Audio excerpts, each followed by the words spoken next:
Hello everyone, कैसे हैं आप। आई होप आप अच्छे से होंगे। मेरे बच्चे, अभी इस चैनल के थ्रू मैं 9th क्लास का जो सिलेबस है वो कंप्लीट करवा रहा हूँ। तो मैंने शुरुआत की है chapter number 6 that is lines and angle से। समर ब्रेक में मेरा जो टारगेट है उसमें 4 चैप्टर्स में आपको कंप्लीट करवाऊंगा जो ज्योमेट्री पार्ट को हमारे कंप्लीट करते हैं। ज्योमेट्री पार्ट में आप 5 चैप्टर्स मान के चलो कि हैं। जो 5th वाला चैप्टर बहुत बहुत ज़्यादा ईजी है, इक्वलिट्स डिवीज़न जो लेमा से रिलेटेड है वो, ठीक है। तो वो तो आप बहुत ही ज़्यादा इजी है, वो तो 2-3 लेक्चर्स में मैं आपको करवा दूंगा। बट जो बाकी 4 चैप्टर्स हैं लाइक लाइंस एंड एंगल्स, उसके बाद ट्राइंगल्स, फिर quadrilateral and circle, these 4 chapters are very important. तो समर ब्रेक में ये 4 चैप्टर्स मैं आपको कंप्लीट करवाने वाला हूं। लाइंस एंड एंगल्स मेरा चैप्टर चल रहा है, आज इसका 3rd लेक्चर है। फर्स्ट लेक्चर में मैंने बेसिक टर्म्स इस चैप्टर में जो यूज होंगी वो सब बता दिया। फिर मैंने सेकंड लेक्चर में एक्सरसाइज 6.1 आपकी एकदम कंप्लीट कर दी है। तो आज 3rd लेक्चर में 6.1 की जो 3 एग्जाम्पल्स हैं वो हम करने वाले हैं। इन 3 एग्जाम्पल में जो सेकंड वाली एग्जाम्पल है दैट इज वेरी इंपॉर्टेंट। तो तीनों एग्जाम्पल आप अच्छे से नोट करो, इनको प्रैक्टिस करो, तो टोटल हमारे 9 क्वेश्चंस बन जाएंगे, क्योंकि 6 एक्सरसाइज के क्वेश्चन है, 3 एग्जाम्पल है, 9 हो गए। और एक थ्योरम 6.1, थ्योरम 6.1 ये भी मैं कंप्लीट करवा चुका हूं और उसका प्रूफ हमारे सिलेबस में है। मैंने प्रूफ भी चैनल के थ्रू करवा दिए, ठीक है। तो यहां पे टोटल 10 क्वेश्चंस बन जाते हैं इंक्लूडिंग दिस थ्योरम। तो आई होप ये 10 क्वेश्चन आज के लेक्चर के बाद आप अपनी नोटबुक पे नोट कर लेंगे और इनको बार बार प्रैक्टिस करेंगे, ताकि आपकी एक्सरसाइज 6.1 में जो भी कॉन्सेप्ट यूज हुआ है उसको आप अच्छे से सीख लें, ठीक है। तो देखिए यहां पर अभी एग्जाम्पल्स करेंगे।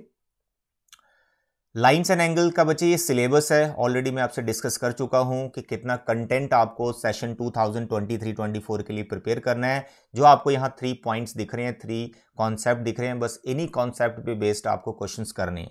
एंगल सम प्रॉपर्टी सिलेबस से डिलीट हो चुका है, ठीक है। तो इसलिए आप इन 3 टॉपिक पे ही फोकस करें जितना आपका सिलेबस में कंटेंट आपको दिया गया सीबीएसई के द्वारा। तो ये 6 क्वेश्चंस थे, ये मैंने ऑलरेडी सॉल्व कर दिया प्रीवियस लेक्चर में, ठीक है। And now the example number 1। Diagram मैं यहाँ पे जो क्वेश्चन में गिवन है नहीं बना रहा हूँ मतलब मैंने बनाई नहीं, अभी मैं बनाऊंगा ड्यूरिंग क्वेश्चन। तो मैंने आपको सजेस्ट किया है ज्योमेट्री के जो 4 चैप्टर्स जो मैं आपको करवाने वाला हूँ समर ब्रेक में, हर क्वेश्चन में आपको ये चीज लिखनी, गिवन इंफॉर्मेशन, टू प्रूव है या टू फाइंड है उसके अकॉर्डिंग लिखें। यहाँ फाइंड ऑल द एंगल्स है तो टू फाइंड लिखना है। अगर कोई कंस्ट्रक्शन है तो कंस्ट्रक्शन भी आपको करनी पड़ेगी, और उसके बाद सोल्यूशन या प्रूफ हमारा स्टार्ट होगा। ये 4 हेडिंग्स देनी है और इन हेडिंग के अंदर जो भी चीज़ आती है वो लिखनी है आपको। जैसे गिवन के अंदर इस एग्जाम्पल में क्या आएगा ये लिखेंगे, lines P Q and R S intersect each other at point O, और साथ में लिखेंगे angle P O R ratio angle R O Q is equal to 5:7। देखो इंफॉर्मेशन जो आपको क्वेश्चन के अंदर गिवन है वो गिवन के आगे लिखना है आपको। इससे आपके जो क्वेश्चन किस तरह से आप सॉल्व कर रहे हैं, किस पैटर्न में आप लिखते हैं, आपकी प्रेजेंटेशन बनती है।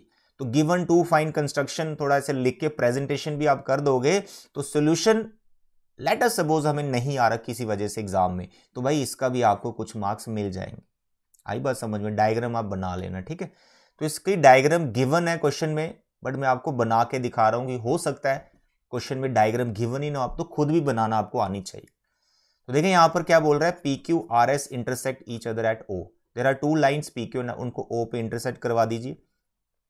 तो बेसिक सा क्वेश्चन है ये, these are 2 lines intersecting each other at point O. Let this is O, एक का नाम पी क्यू रख लो, दिस इज पी क्यू, और एक का नाम आर एस रख लो। तो these are the 2 lines intersect each other at O. Okay, angle P O R, POR, this angle, and angle ROQ, ROQ, this angle, इन दोनों का रेशो दिया हुआ है 5:7। अब इन दोनों एंगल पे ध्यान दो। 6.1 में 6 क्वेश्चंस मैंने आपको करवाए, क्या कॉन्सेप्ट यूज हो रहा है उसमें, लीनियर पेयर एंगल्स का कॉन्सेप्ट यूज हो रहा है। तो यहां पर ये दोनों एंगल्स भी लीनियर पेयर है, तो वहीं से हमारे सभी एंगल्स निकल आएंगे। तो मेरे बच्चे शुरुआत कुछ इस तरह से आपको करनी है। आई होप आप ये सब गिवन विवन सब लिख लेंगे, कंस्ट्रक्शन इसमें कोई नहीं है तो इसको लिखने की जरूरत नहीं है।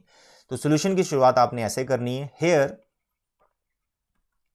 Angle P O R plus angle R O Q is equal to 180 degree. Reason देना आपने लीनियर पेयर एंगल्स या लीनियर पेयर एक्सिम। मैं शॉर्ट में लिख रहा हूं, आपको एग्जाम में पूरा स्पेलिंग लिखना होता है, ठीक है। एलपीए कोई शॉर्ट फॉर्म नहीं है, आपको पूरा स्पेलिंग लिखना है एग्जाम में। अब यहां पर जो एंगल POR और ROQ है, ये 180 जो मैं लिख रहा हूं, इससे पहले आप एक लाइन और लिख सकते हो, OR स्टैंड्स ऑन POQ, फिर ये आया। लिख दे तो अच्छी बात है, नहीं लिखे तो कोई मार्क्स नहीं करते, आप डायरेक्ट यहीं से भी शुरुआत कर सकते हो।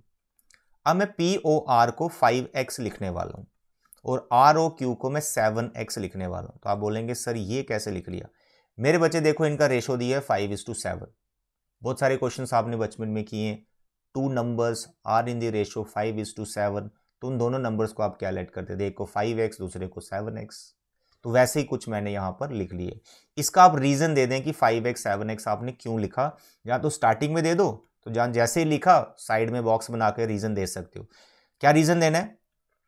POR रेशो ROQ हमें दिया 5:7, तो आप इसलिए लिख दें कि मैंने लेट कर लिया POR 5x के इक्वल और ROQ 7x। ये रीजन भी हो गया। जहां तो इसको पहले ही लिख लो जैसे ही आप सोल्यूशन स्टार्ट करोगे, या फिर 5x + 7x लिखने के बाद ब्रैकेट में इसका रीजन डाल दो कि कहां से आया 5x 7x। तो मेरे बच्चे अब यहां से x की वैल्यू निकलने वाली, 5x 7x आपका 12x होता है, इज इक्वल टू 180। x आपके पास आ गया 180/12। कैंसिल कर सकते हैं आप। सर ये दोनों 6 से कैंसिल होते हैं, चलो डायरेक्ट भी हो जाएगा, बड़ी 6 से करता हूँ पहले। ये आ गया 6 से, ये आ गया 30, इसको इससे कैंसिल किया 50। तो 12 × 15 क्या होता है? 180। तो 15 हमारे पास x की वैल्यू होगी। जैसे आपके पास 15 वैल्यूज आई तो वो दोनों एंगल निकल गए। कौन कौन सा? एंगल POR जो कि 5x के इक्वल था, तो 5 × 15 75 डिग्री। फिर एंगल जो दूसरा था इसका ROQ ये था आपका 7x, 7 × 15 इज 105 डिग्री आ गया। लेकिन उसने बोला फाइंड ऑल द एंगल्स। अब इन दोनों के अलावा कौन से एंगल बच गए? तो उनके बिल्कुल अपोजिट वाले। तो वर्टिकली अपोजिट एंगल्स इक्वल होता है, इसका प्रूफ हम कर चुके हैं। वही कॉन्सेप्ट से हम यहां पे लिख लेंगे कि POR SOQ के इक्वल है। POR is equal to SOQ और ROQ POS के इक्वल है।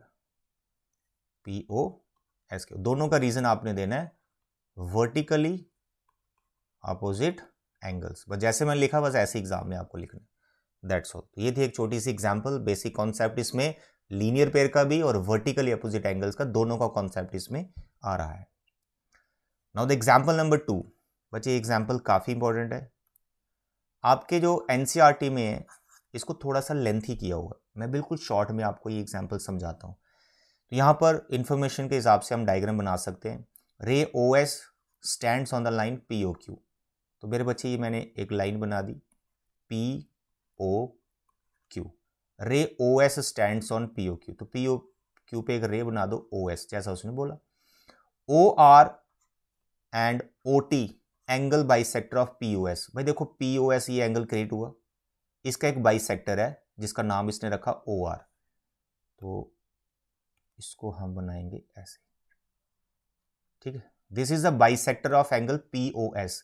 अगर मैं इस एंगल का नाम 1 रखता हूं और इस एंगल का नाम 2 रखता हूं तो एंगल 1 और 2 इक्वल है, ये गिवन है हमें क्योंकि OR बाइसेक्टर है। और जो दूसरा एंगल है SOQ, इसका जो बाइसेक्टर है वो कौन है? OT। यहां पर ये रे आपको बनानी पड़ेगी। तो OT SOQ को बाइसेक्ट कर रहा है, तो इसका मतलब एंगल 3 और एंगल 4 ये भी इक्वल है, ये गिवन हो गया। तो ये सब इंफॉर्मेशन आपको गिवन में लिख देनी। गिवन आप पूरा यहाँ पे नोट करेंगे अपनी क्वेश्चन से। उसके बाद टू फाइंड लिखेंगे, एंगल ROT का वैल्यू निकालना है। कंस्ट्रक्शन कोई नहीं, आपका सोल्यूशन स्टार्ट हो जाएगा। तो यहाँ पर POS की वैल्यू x दी हुई है, तो इस x को यूज करने की जरूरत नहीं है, वैसे ही प्रूव हो जाएगा, वैसे हम फाइंड कर लेंगे ROT। अब बाकी x में अगर लिखना चाहते हो किसी एंगल्स को तो आप लिख भी सकते हो, कोई दिक्कत नहीं, ठीक है।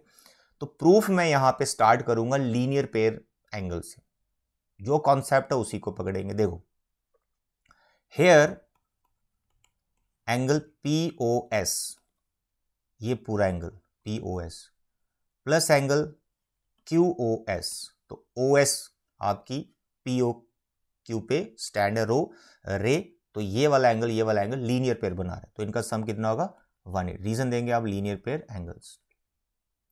अब जो POS है, POS ये पूरा एंगल, इसको आपको लिखना है it is 2 time angle 2, that you can write, कोई चैलेंज नहीं कर सकता आपको। QOS इसको आप लिखना है 2 टाइम एंगल 3, कोई चैलेंज नहीं कर सकता। कैसे लिखा, इसका बस रीजन डाल देना आपने, यहां साइड में रीजन डाल दो, यहां स्पेस मेरे पास कम है, मैं यहां लिख रहा हूं। रीजन बस आपको इतना सा लिखना है जो गिवन में लिखा, क्या, OR and OT are bisectors of angle POS and angle QOS respectively. ये रीजन देना आप, ठीक है। ये जो लिखा हुआ ये यहां से लेकर और यहां तक, ये पूरा आपने एज ए रीजन डाल दे, क्वेश्चन से ही देख के डाला रीजन, कोई अपने से कुछ नहीं लिखा मैंने। आता है समझ? तो यहां पे दोनों में 2 कॉमन है, पीछे बचा angle 2 plus angle 3 is equal to 180 degree.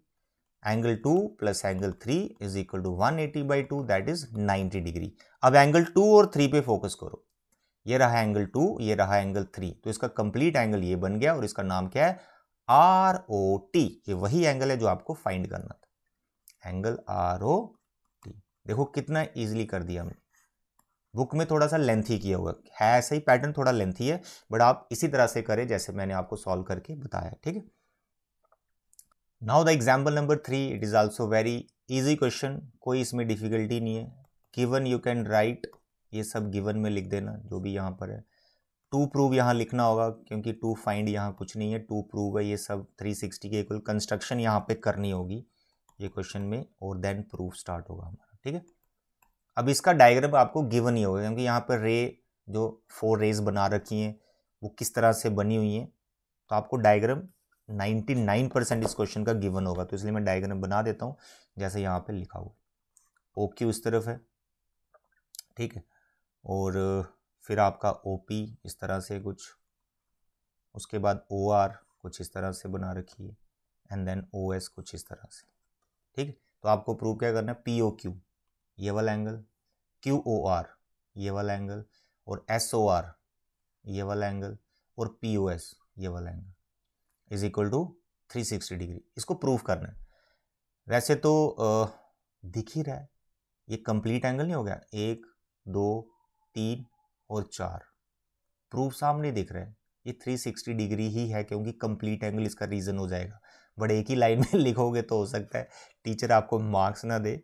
मेरे पास ऐसा अगर क्वेश्चन आएगा ना और उसमें बच्चा लिख देगा चारों का सम 360 है because of complete angle, because all these 4 angles on the same point O, और यहाँ पर रे तो उसने पहले से बता रखी थी, तो POQ ये एंगल आ गया, फिर QOR ये उसके साथ वाला एडजेसेंट एंगल आ गया, फिर SOR फिर उसके साथ वाला एंगल, फिर POS फिर उसके साथ वाला, तो रीजन एक ही बनता है इसका, कंप्लीट एंगल।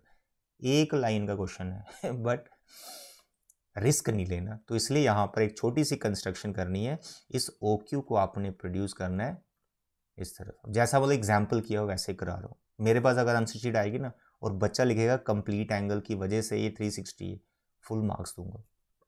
कॉन्सेप्ट तो यही है। चलिए अब देखिए यहाँ पर कंस्ट्रक्शन आपको लिखना है, produce QO2T, that's all.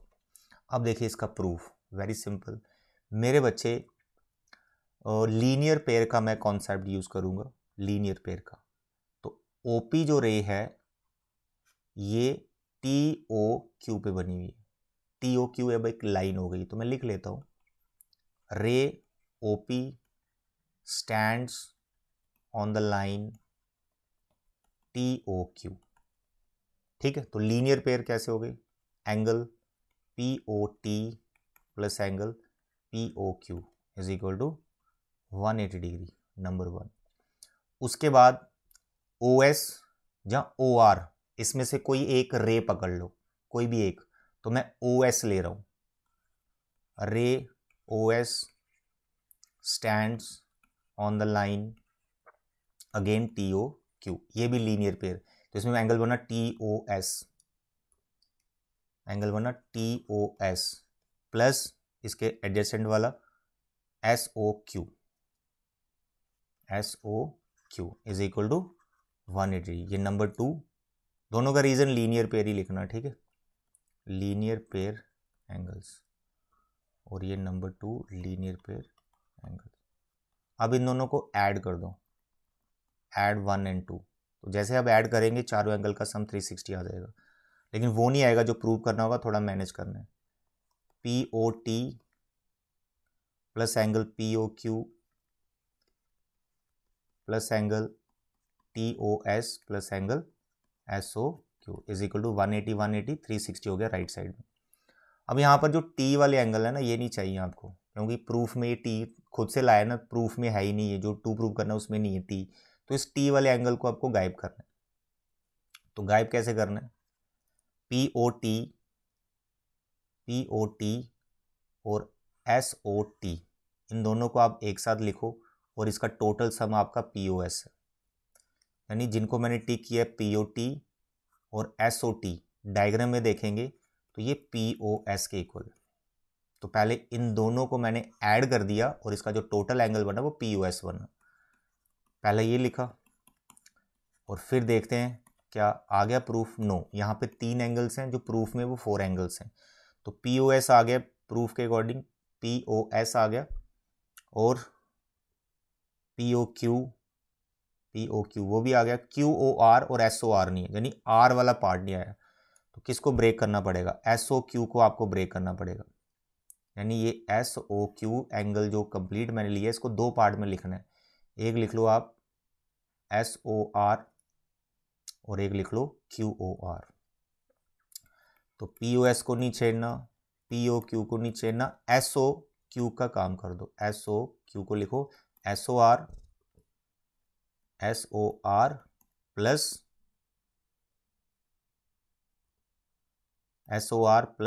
QOR। यही प्रूव करना था आपको।